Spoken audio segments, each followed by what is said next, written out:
You tuned into Smart 24 TV. Thank you for the pleasure of your time and joining us for today's bulletin. I'm Rana Nahabwe with Winnie Wiinza Nakauch and the sign language interpretation. Before we kick it off, here's a quick look at our top stories. In business today, Minister Muyingo calls out on expired courses. National Council of Higher Education lacks resources to chase on accreditation.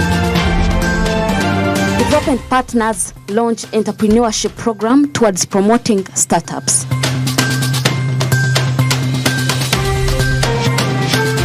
And government has allocated 50 billion shillings to UDC for their planned activities in the next financial year.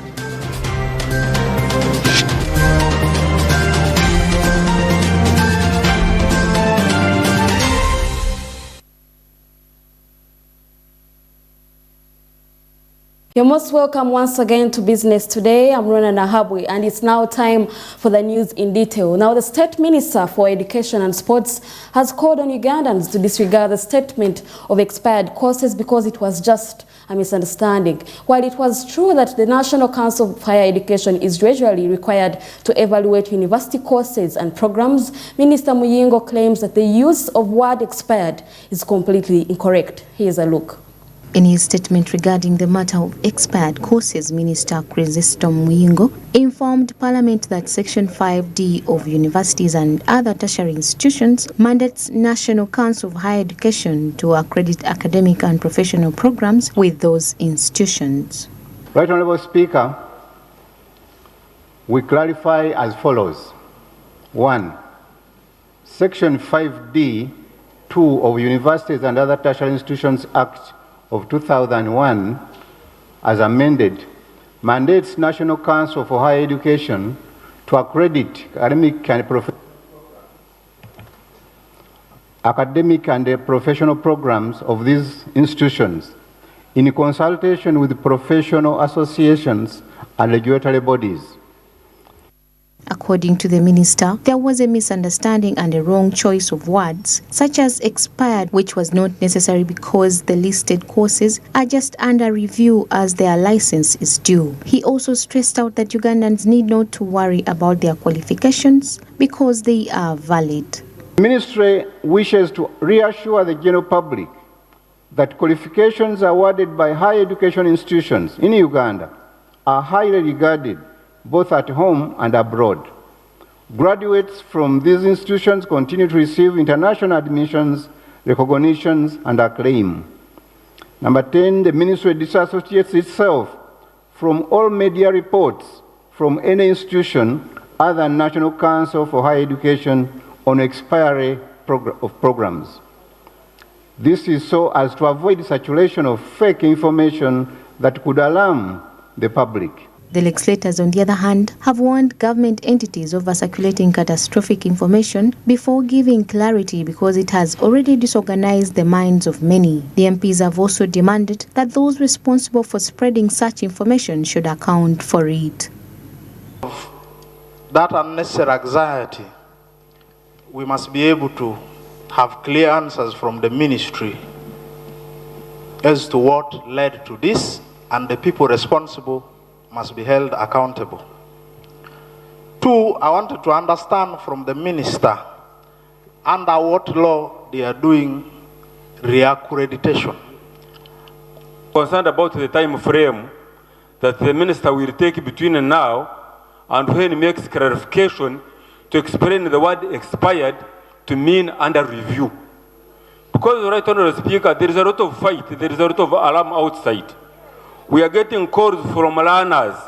We are getting calls from students. They are saying, should we remain in this university?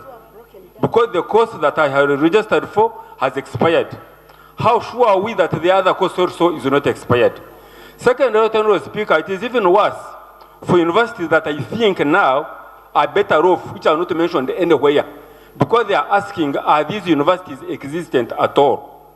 The chairperson of the Education Committee, Honorable Tracy J. John, has informed the country that starting from tomorrow they will be meeting Ministry of Education together with National Council of Higher Education to review the issues surrounding this matter. He adds that if the matter is about money for National Council and Higher Education, they will look for the money before the financial year closes. So we have decided as a committee that we should go and query into, carry out more analysis of those statements. What we want a report on those programs, all the programs that are telling that they have been expired, and they brief the committee. Then we carry out an investigation and take account of the truth. But I want to allay the fears of the country that the word expired that they used was a wrong word. Sometimes what happens, there are some courses and diploma courses which are given 5 years. There are some other programs like PhDs which are given 10 years.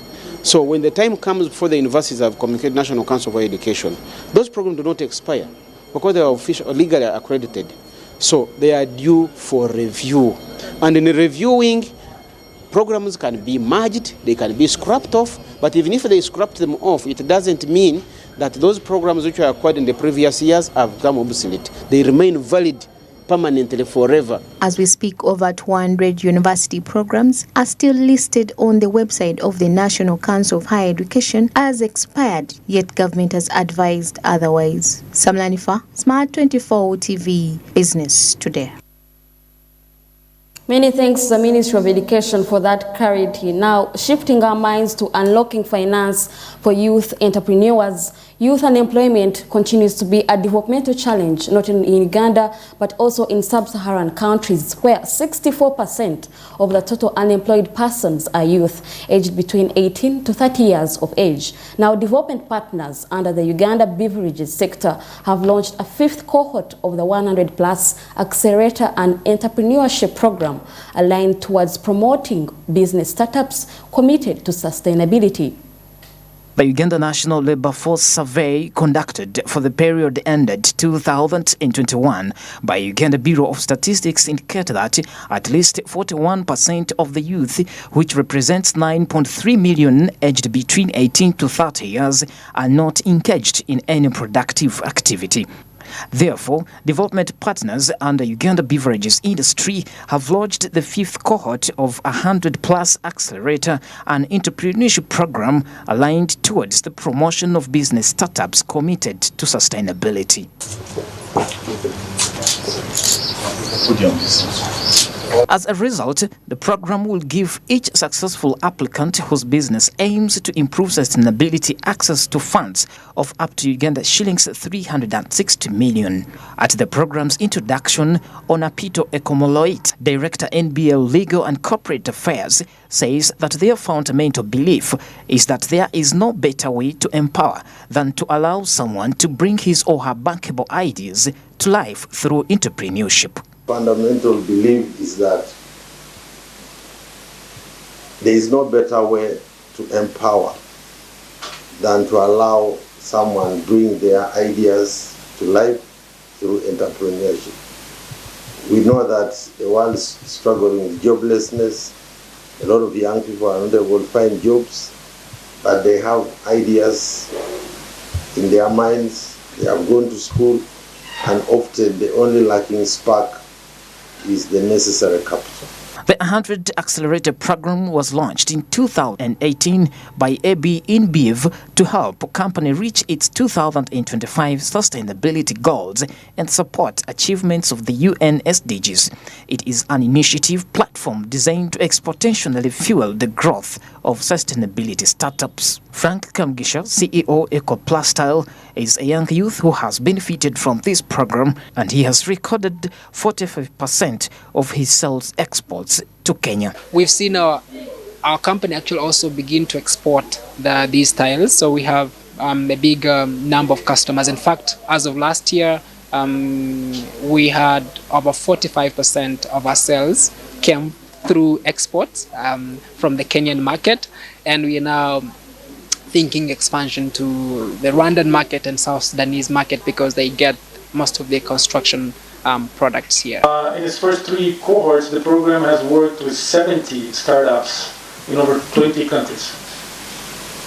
The 100 Accelerator offers size and scale to passionate entrepreneurs to help bring their solutions to market faster and to achieve the program's mission, to accelerate the world's shift towards a sustainable solution to business the right way, not just the easy way. The 6 challenges to approach in this program include circular economy, smart agriculture, water stewardship, climate action, among others. Pedson Mumbere, Smart 24 TV, Business Today. Now, a total of 50 billion shillings has been allotted to Uganda Development Corporation for their planned initiatives for the upcoming fiscal year. This is as a result of Uganda's manufacturing sector experiencing an exponential growth from 80 factories in 1986 to close to 5,000 factories lately. Namwe Mutumba reports. Uganda Development Corporation is a body established under the Uganda Development Corporation Act 2016 as government's investment arm for boosting the country's economy. The corporation has been allocated only 50 billion, yet they had asked for 250 billion to be able to make several planned investments, including establishing factories in various parts of the country. To date, in the coming budget, which has just been concluded by Parliament, we've been allocated approximately 50 billion to make strategic investments in different areas, specifically in packaging industry. This country has no packaging facility. So most of our packaging, we import them. So you can't continue establishing industries that cannot package. So it's important that we get resources to invest in those strategic. During the course of the current financial year, government allocated a supplementary budget of 160.7 billion Ugandan shillings for UDC to make joint investments with various private companies, including Atiak Sugar Factory and Munyonyo Commonwealth Conference Center. In January 2023 report on the 2023-2024 budget framework paper, Parliament had recommended that government capitalizes UDC with over 250 billion in the next financial year to enable established factories in various parts of the country as part of the urgent and necessary interventions for addressing the problem of unemployment and improving the economic welfare of Ugandans. We had made our submission, which was about 250 billion. The economy is tight. We are lucky to have gotten some 50 billion of that. So definitely it's not enough for us, but it is a step in the right direction.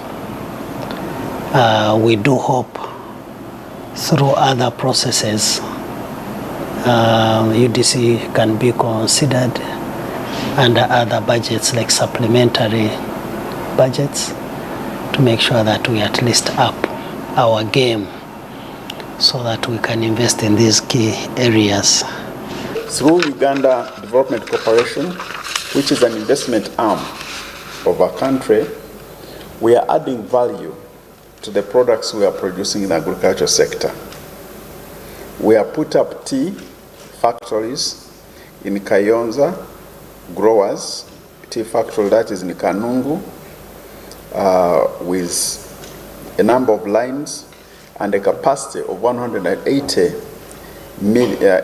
metric tons per day of green leaf. The corporation has invested in over 16 companies that have created over 2,700 jobs directly and 17,000 jobs indirectly, which calls for more support to the private sector and capitalization of UDC to spur economic growth. Create about 2,700 jobs in a different directly and more than 17,000 indirectly. So we need to do more of these industries so that we can pull the youth off the streets, so that we can get more employed in these particular areas. According to David Bahati, the State Minister for Trade and Cooperatives, indicated as UDC needs to be allocated more funding, which will enable closed trade deficits. So it's very important for our manufacturing sector. It's very important for the growth of the economy, because cost of capital, in addition to other costs of doing business like transport, decision making, which includes corruption, also affects business. So what is government doing to decrease the cost of capital? UDC has established investments in agriculture, industry and services as key major sectors. The agriculture sector employs the majority of the population and accounts for about 1/4 of the economy. With a 50 billion Ugandan shillings, the plan is to establish the Yumbe factory and invest in the gloves manufacturing industry in Namave. Capitalizing UDC can serve as a catalyst for economic growth by providing the necessary resources to invest in businesses and support entrepreneurship. Naomi Mtumba, Smart 24 TV, Business Today. Now shifting our focus to green unity, several African nations, including Niger, Mali, Kenya, Uganda, as well as Burkina Faso, have joined forces to sign a historic proclamation pledging the regional integration of biodigesters, marking an important step towards the adoption of sustainable development of renewable energy. With the use of this biodigester technology, the historic partnership intends to address urgent environmental issues for economic development, as well as enhancing the standard of living for communities throughout Africa. Representatives from Burkina Faso, Niger, Mali, Kenya and Uganda, along with other African nations, convened in Uganda, Kampala, for a historic signing ceremony solidifying their commitment to regional integration of biodigesters. The collaborative effort highlights the continent's unified resolve to combat climate change, promote sustainable agriculture, and achieve the United Nations Sustainable Development Goals, SDGs. The Commissioners of Renewable Energy in Kenya and Uganda emphasized the region's commitment to advancing sustainable development. Strategic interventions such as tax exemptions on the development of biodigesters, strategic improvements to drive the demand and supply while increasing domestication of this technology. Declaration, what we are calling the Kampala Declaration.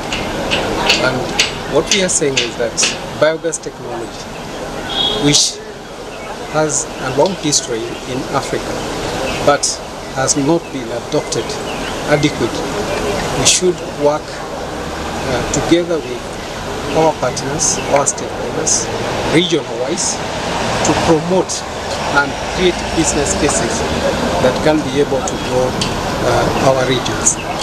What we are saying is that in biogas, we have an opportunity to exploit the natural resources within us without exporting. We are talking biogas depends mainly on raw materials that can be referred as waste and are readily available, especially when you look at the agricultural sector, where you have a lot of livestock waste, where you have a lot of vegetable waste, that provides raw materials for the biogas. About 2 or 3 areas that we've agreed that need development or catalyzing, particularly across all the countries. We've agreed that we need to have national strategies that are geared at improving the development and proliferation of this technology. So strategies at a broader level, but also strategies for specific areas like communication strategies to make sure that we improve that. We also agreed that the area or the technology still suffers from a limited attention in terms of fiscal incentives. So we are talking about smart subsidies, we are talking about tax exemptions and other such support, including capacity interventions from government, where government can come in to de-risk some of these investments. We also agreed that we need data information, both for investment, but also data for decision making at policy level. Regional integration and biodigesters in Africa will have a transformative impact on the agricultural sector. The organic biofertilizer generated through biodigestion will serve as a valuable soil amendment, improving fertility and boosting agriculture productivity. This development is poised to enhance food security, alleviate poverty, and drive rural development throughout the continent. rolling out at least 50,000 biogas units within a period of 10 years. But under this program, our target is 8,000. So right now in Uganda today, we are having about 10,000 biogas units.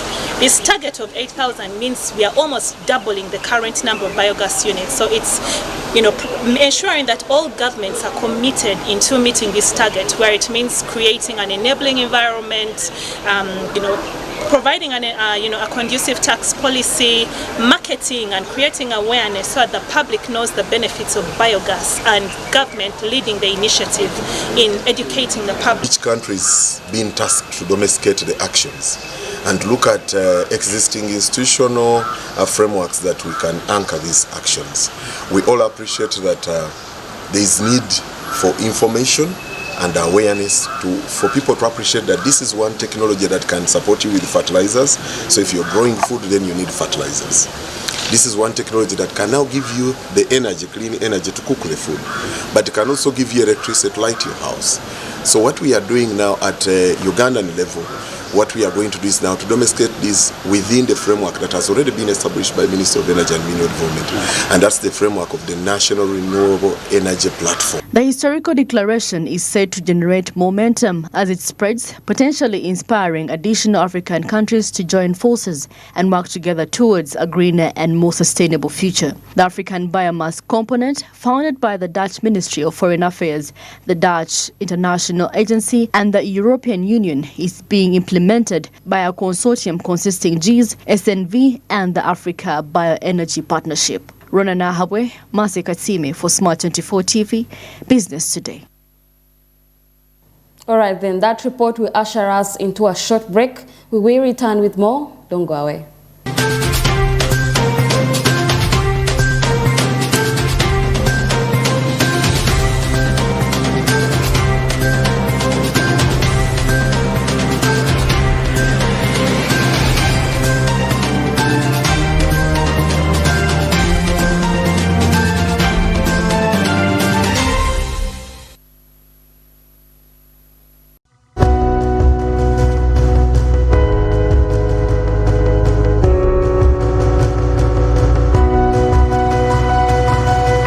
Smart 24, driving business. Cooking oil like no other makes your meal so sweet and scrumptious. The taste of Uganda, yeah, the taste of Uganda.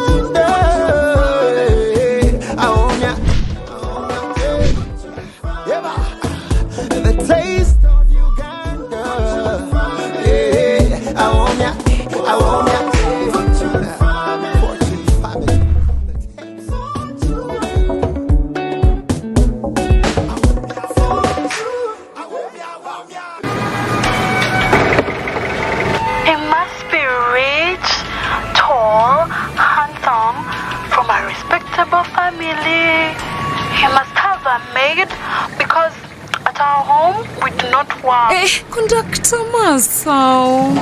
What? Obadde olobye ku ssimu? Yamunange anti yo TV enkolera. Nyumirwa omulembe omupya ogujjudde ebisanyusa omuli emikutu gya TV egisukka mu 8 n'egya radio nga kwotadde ne zifirimu ng'osinziirira wonna w'oli. Genda mu App Store oteeke app ya GOTV channels ku simu yo olwo onyumirwe ennaku 3 ng'olabira bwereere ewatali kukozesa data. GOTV channels. Waliwo abagamba nti okuyiiya emizannyo si muzannyo. Olina okwewaayo n'okukkiririza ennyo mu ky'oyiiya. Olina okubaayo n'omuntu akuyambako. Naye olowooza omuntu ng'ekyo kimuli mu musaayi ebyo bimulya. Anti aba yazaalibwa kukola ekyo. Tega Pearl Magic Prime ne Pearl Magic Loco. Sigala ng'oyungiddwako olabe engero zaffe ennyuvu nga bikoleddwa mu ngeri eyaffe ey'ekinnansi.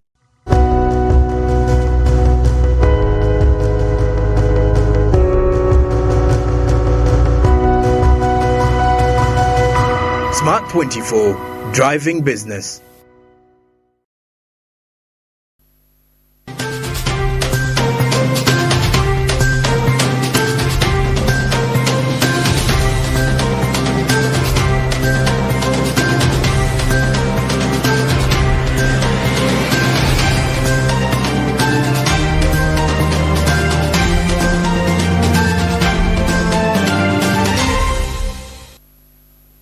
We'll be back from that short commercial break. Thank you for sticking with us. Now, continuing with business today and following the implementation of the manifesto, the Prime Minister's office has taken steps to end poverty in several parts of Uganda, including Luwelo Triangle, West Nile sub-regions, including Busoga. The Right Honourable Justin Kasule Lumumba, Minister of General Duties, acknowledges government's shortcomings in boosting production and generating employment opportunities. Samuel Chirimonda has more of this report. The Office of the Prime Minister will set a secretariat in August this year for coordination and evaluation of programs under the 20th National Development Plan 3 under the Affirmative Action Plan to ensure that people can improve their livelihoods and get out of poverty across the country. Minister for General Duties, Right Honourable Justin Kasule Lumumba, has revealed that the manifesto implementation has achieved only 17% under National Development Plan 3 program, which need to be improved in sustainable development goals, acknowledging government's shortcomings in boosting production, establishing markets for Ugandans, and generating employment opportunities for the youth. Term review of the NDP 3, and we have now given responsibility or augmented or reminded the different institutions of their responsibilities to be sure that we go beyond the 17% that we have been able to achieve under the NDP 3 for the remaining half, for us to conclude this current NDP 3 before we go for NDP 4. According to the Uganda Bureau of Statistics 2019-2020 National Household Survey results, the abduction of affirmative action programs has decreased poverty. However, poverty continues to rise in Acholi, Karamoja, Lango and some areas of Toro sub-regions.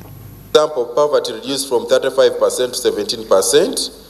In Bunyoro, from 17% to 10%. In Teso, by 3 percentage points. In Bukedi, by 9 percentage points. And in Busoga, from 38% to 29%. However, we also note that poverty actually increased in the Acholi sub-region, in Karamoja, in Lango sub-region, and parts of Toro. The Prime Minister's office has contacted individuals in the Karamoja sub-region throughout the past 2 years of the manifesto's implementation under the affirmative action initiatives by assisting homes, supplying agricultural seeds, and distributing iron sheets. The manifesto implementation guided the implementation of the following interventions under OPM for northern Uganda. 1, supported livelihood enhancement and living conditions for the vulnerable groups and institutions like schools and churches with 19,263 iron sheets, 1 big rice huller, 1 maize grinding mill, 236 hybrid cows, 440 improved goats, and 6 parish community associations supported in Kitgum and Agago districts, 3 in each of those, to deepen financial inclusion.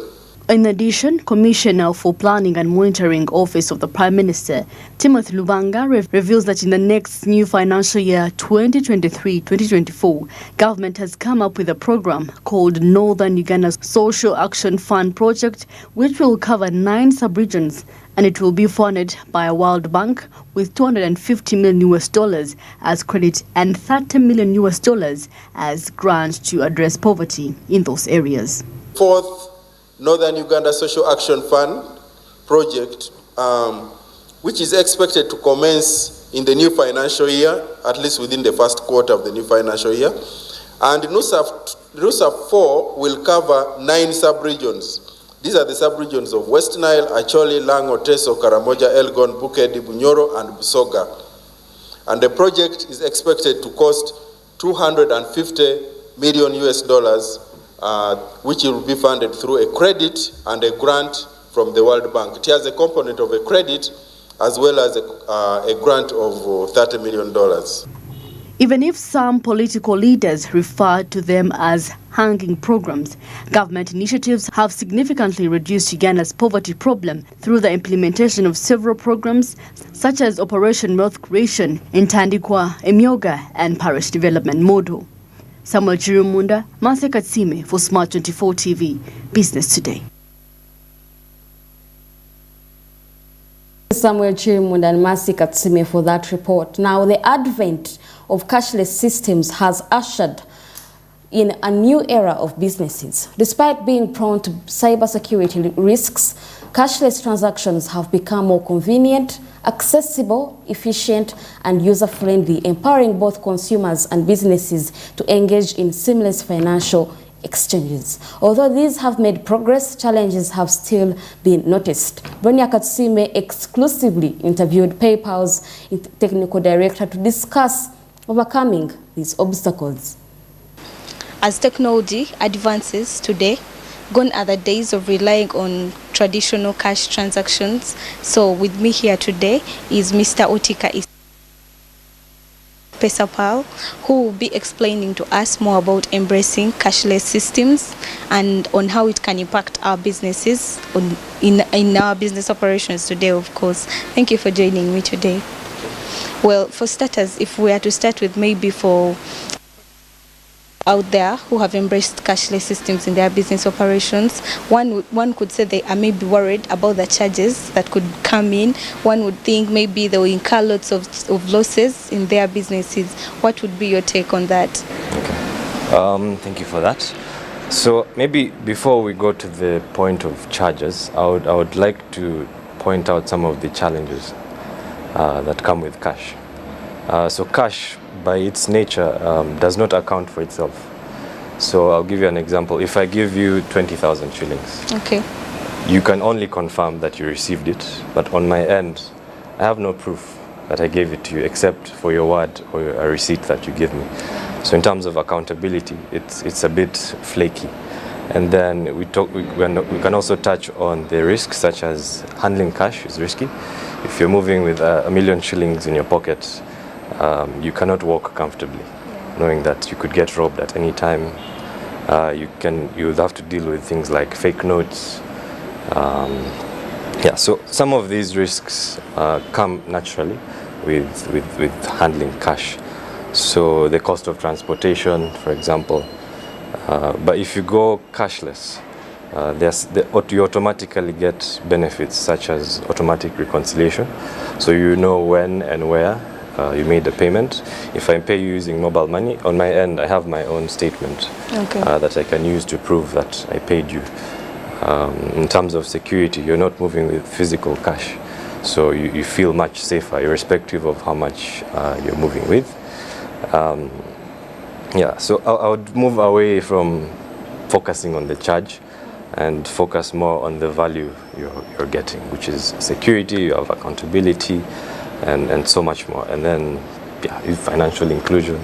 If you need a loan, you can use your statements to make a point. So in your own take, you feel like it's really better to go the cashless way than?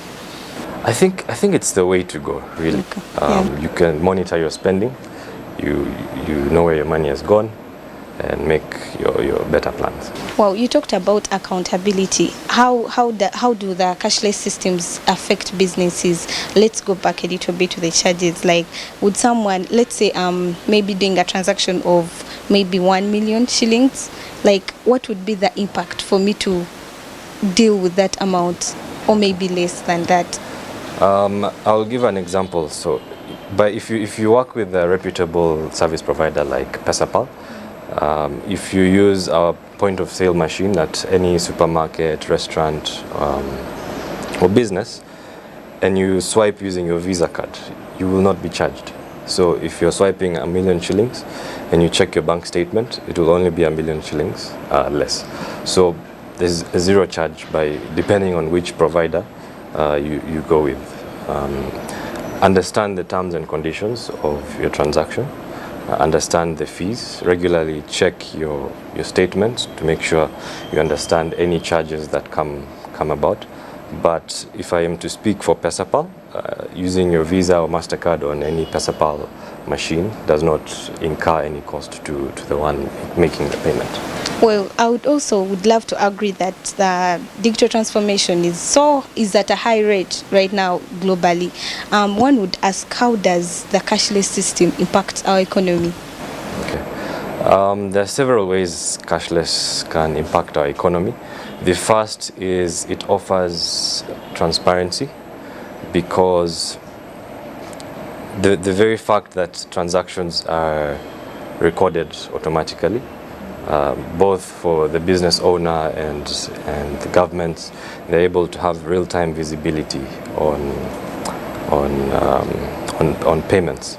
And then you have the point of financial inclusion. So financial inclusion means, can I go to a financial institution such as a bank and get a loan to start a business? If I have been receiving my payment in cash, I cannot prove with enough confidence about how my transactions have been going about. But if I've been using electronic means or cashless means, I can go with a statement for the last 2-3 years and use that to ask for financing. So in the area of financial inclusion, you have great benefits by going cashless. Wow, I'm talking about financial inclusion. If I was to take it to the root of investment, how do these systems maybe attract more of the domestic or foreign investors in our country today? Okay. Let me start with foreign investors. Imagine you're an investor, you've identified an opportunity in the country. One of the first things you need to know is my money safe? Is the infrastructure available for me to process payments? So I'll give an example of an entrepreneur that is setting up a hotel on the top of Kololo Hill. Their customers will be primarily foreigners who are familiar with cashless means. As an investor, I'll ask myself, is there a payment infrastructure that will allow my customers make payments to me? Yes, and so Pesapal has invested in that area. For example, we have a product called ReservePort, which is a top-of-the-line system that enables hotels accept online payments as well as manage their hotel inventory. So having such systems or solutions or infrastructure gives foreign investors as well as local investors the confidence that they can invest in the economy. They'll have visibility. You reduce cases of theft, cases of handling money, and overall it inspires confidence to foreign investors. For the local investors, I'll go back to the point of financial inclusion. By going digital, you have access to transaction history, so you can use that to access loans to start a small business. And also another benefit with cashless is investors now have access to data.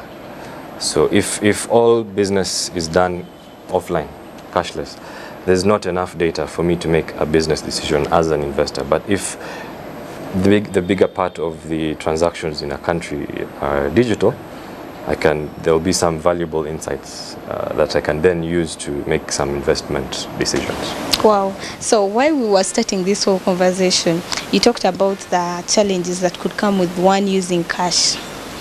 So when it comes to technology systems, most of these systems are prone to cybersecurity risks. How would you say maybe the cashless systems is trying to go away with these risks, or how are you trying to mitigate such risks? Yeah. Okay. It's good you ask. Cash has its risks, but so does digital. Everything has a risk. Yeah. But with technology is ever changing. But if I'm to start from the basics, at Pesapal, the first step before you even become a customer is we need to know who you are. So we have something called KYC, which is Know Your Customer. It's a set of documents or requirements that we ask for that shows you are a legitimate business. So the first step is to make sure that we are dealing with proper entities, fully registered businesses, And then the second is the actual infrastructure. So when the customer swipes their machine on our POS terminals or makes a payment online on our services, the data is encrypted. So encryption means that when you enter your PIN, it is transmitted, over the air. Is it secure? So encryption makes sure that whoever is trying to sniff or look at your data cannot break it. So your data is safe. So encryption helps with that. And then you have fraud detection. So we have tools in place that constantly monitor transactions. If there's a sudden spike in transactions or a transaction amount, we come in to see what is wrong. Then also it helps to have fraud prevention. So there's monitoring and then there's prevention with tools like 3D Secure, which require you, especially for online payments, to enter a one-time PIN to complete a payment. So fraud prevention, and then there's subscription to regulatory bodies like Bank of Uganda, the FIA, who constantly provide guidelines on how to secure the payments infrastructure. This one person was like, if let's say they faced the cyber fraud in their company, instead of maybe arresting these people, they would they would just call them in and make a deal. And they're like, you know what, you're good at what you did. I want you to help me to make sure no other frauds that can come into my systems, and I'll pay you money. Would you advise a business person to take that route? As a business, I think you should focus on what you're good at. So if you're in the business of providing, payment services, then possibly yes, I would want to understand my threats much better. If it means getting close to them to see how we can improve on our security, I would say yes. You can always learn. If you're building a security system, of course, it helps to have some thieves as consultants. Yes. Wow. Anyway. Using the right channels. That's true, yeah. So when it comes to the cashless systems, you talked about transparency some time back. So how would transparency, accountability, genuinely impact a positive force on the businesses today in Uganda? Okay. So accountability is a natural. It comes by default with cashless payments. So in terms of transparency, as a business owner, you have immediate visibility on how your business is doing. So for example, recently we launched a product called Forecourt Management System, which allows petrol station owners manage their operations efficiently. Meaning from my desk, I'm able to see how much fuel is left in the reserves. I'm able to see which pump is performing well. And if I now combine this with a cashless payment system, I can know exactly how my business is doing at any time. I could be in Italy somewhere, doing other business, but I'm confident that the business is still running. I can monitor it. That's one of the benefits in terms of transparency when it comes to, And then from the tax collectors' point of view, it also enhances tax compliance because the regulatory bodies are now able to have some visibility on your transactions. Wow. So with this whole conversation, thank you for joining us. I would like you to maybe give our viewer a beautiful, let's say, some encouragement when it comes to the cashless systems, why they should maybe embrace them, like you said anyway, to improve on their business operations today. Okay. I would suggest try it out. If you have maybe a mobile money account or a bank account, try and use your Visa card to make a payment at the supermarket. You will realize that the benefits outweigh the costs. You'll be able to account for your money. You'll be able to build your financial credit history, which can then open up more opportunities for you as an individual or as a business. And all the best. Thank you once again for joining us tonight. So like he said, with increased security, enhanced transparency and customer satisfaction, these systems can present a compelling proposition if you want your businesses to thrive in the digital world. Allow me to take you back to the studio. Bronya Katsime, for that insightful conversation there. I'm pretty much sure that time will come when digital transactions will be the new normal. Of course, with the underlying factors that go with them in regards to security and all other aspects that one has to consider before they transact. Thank you once again, and let's now move on with business today as we get close to the end. 74.9% of people in Greater Masaka are involved in agriculture. President Yoweri Museveni has therefore recommended their participation in wealth creation through embracing and engaging in commercial agriculture. Here's a look at the story. According to the report on the agricultural module, piggybacked onto the population and housing census, the socio-economic state of Buganda region has highly improved. Recognizing the untapped potential and abundant resources within the region and engaging with local communities, government officials and stakeholders to identify few areas for development and sustainable growth. By aligning these efforts with the existing initiatives, a lasting impact will propel the region towards social equity, economic prosperity and an enhanced quality of life. And the experts in this area,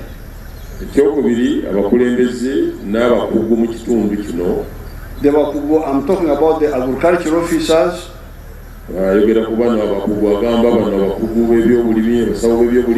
the vets, working with the leaders, work out a plan which the central government will support.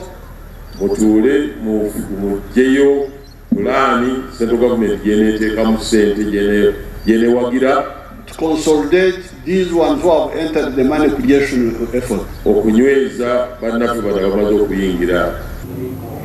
39% of the households in Greater Masaka are into the money wealth creation and other government programs. This significant participation highlights the growing awareness and commitment of the local community towards securing their financial future and actively contributing to the region's socio-economic development. As they engage in programs like entrepreneurship schemes, vocational training, and access to financial resources, individuals and households are empowered to generate income, create wealth, and improve their standards of living. You have inculcated unity across Uganda. Today, the people of Buganda and the people of Acholi and the people of Ankole, the people of Karamoja, and across the country speak the same language of wealth creation. By harnessing their entrepreneurial spirit, skills and resources, together with fostering strategic partnerships and encouraging networking among participants, an ecosystem of support and cooperation will be created, where ideas are nurtured, ventures are launched, and success stories are being written. Martha Nimzima, Smart 24 TV, Business Today. Oh well, that report will now lead us to the end of Business Today. But before we do that, here's a quick look at our top stories. In Business Today, Minister Muyingo calls out on expired courses. National Council of Higher Education lacks resources to chase on accreditation. Development partners launch entrepreneurship program towards promoting startups.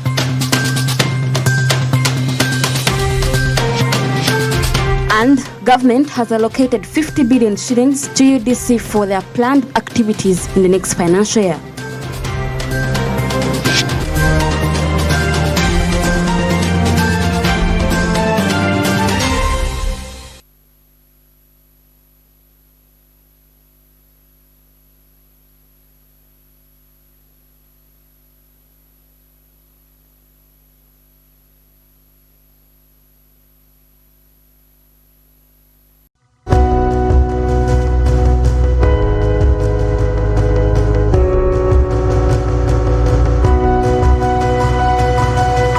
Smart 24